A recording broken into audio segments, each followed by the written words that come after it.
திருவருகை கால 4ஆம் வார ஞாயிறு. முதல் வாசகம்.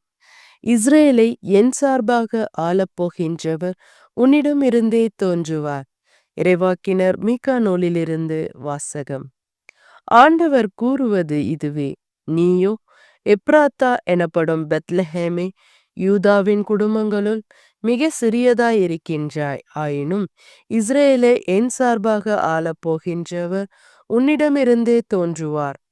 அவர் தோன்றும் வழிமரபோ ஊழி காலமாய் உள்ளதாகும்.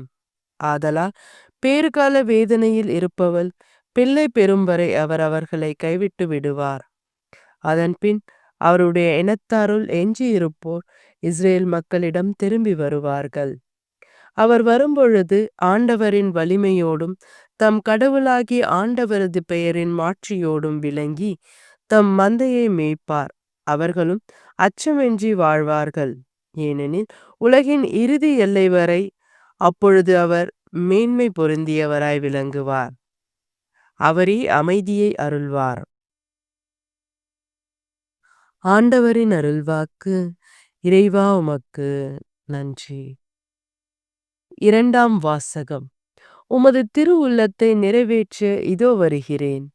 எபிரேயருக்கு எழுதப்பட்ட திருமுகத்திலிருந்து வாசகம். அதிகாரம் 10, இறை வார்த்தைகள் 5-10 முடிய. சகோதர சகோதரிகளே, கிறிஸ்து உலகிற்கு வாழ்ந்த பொழுது பலியையும் காணிக்கையும் நீர் விரும்பவில்லை. ஆனால் ஓர் உடலை எனக்கு அமைத்து தந்தீர். எரிபலிகளும் பாவம் போக்கும் பலிகளும் உமக்கு உகந்தவை அல்ல. எனவே நான் கூறியது: என் கடவுளே, உமது திருவுள்ளத்தை நிறைவேற்ற இதோ வருகிறேன். என்னை குறித்து திருநூல் சுருளில் எழுதப்பட்டுள்ளது என்கிறார். திருச்சட்டப்படி செலுத்தப்பட்ட போதிலும் நீர் பலிகளையும் காணிக்கைகளையும் எரிபலிகளையும் பாவம் போக்கும் பலிகளையும் விரும்பவில்லை. இவை உமக்கு உகந்தவை அல்ல என்று அவர் முதலில் கூறுகிறார். பின்னர் உமது திருவுள்ளத்தை நிறைவேற்ற இதோ வருகிறேன் என்கிறார். பின்னையதை நிலைக்க செய்ய முன்னையதை நீக்கிவிடுகிறார். இந்த திருவுள்ளத்தால் இயேசு கிறிஸ்து ஒரே ஒரு முறை தம் உடலாக பலியாக செலுத்தியதன் மூலம் நாம் தூயவராக்கப்பட்டிருக்கிறோம். ஆண்டவரின் அருள்வாக்கு. இறைவா உமக்கு நன்றி.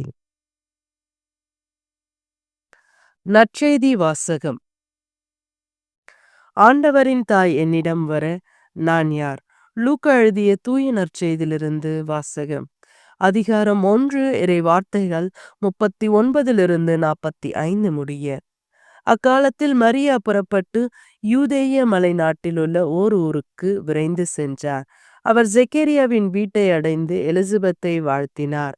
மரியாவின் வாழ்த்தை எலிசபெத்து கேட்டபொழுது எலிசபெத்து வயிற்றில் இருந்த குழந்தை மகிழ்ச்சியால் துள்ளிற்று. எலிசபெத்து தூய ஆவியால் முற்றிலும் ஆட்கொள்ளப்பட்டார். அப்பொழுது எலிசபெத்து உரத்த குரலில், பெண்களுள் நீர் ஆசி பெற்றவர், வயிற்றில் வளரும் குழந்தையும் ஆசி பெற்றதே. என் ஆண்டவரின் தாய் என்னிடம் வர நான் யார்? வாழ்த்துரை என் காதில் விழுந்ததும் என் வயிற்றினுள்ள குழந்தை பேறு வகையால் துள்ளிற்று. ஆண்டவர் உமக்கு சொன்னவை நிறைவேறும் என்று நம்பிய நீர் பேறு பெற்றவர் என்றார். ஆண்டவரின் அருள்வாக்கு. கிறிஸ்துவே உமக்கு புகழ்.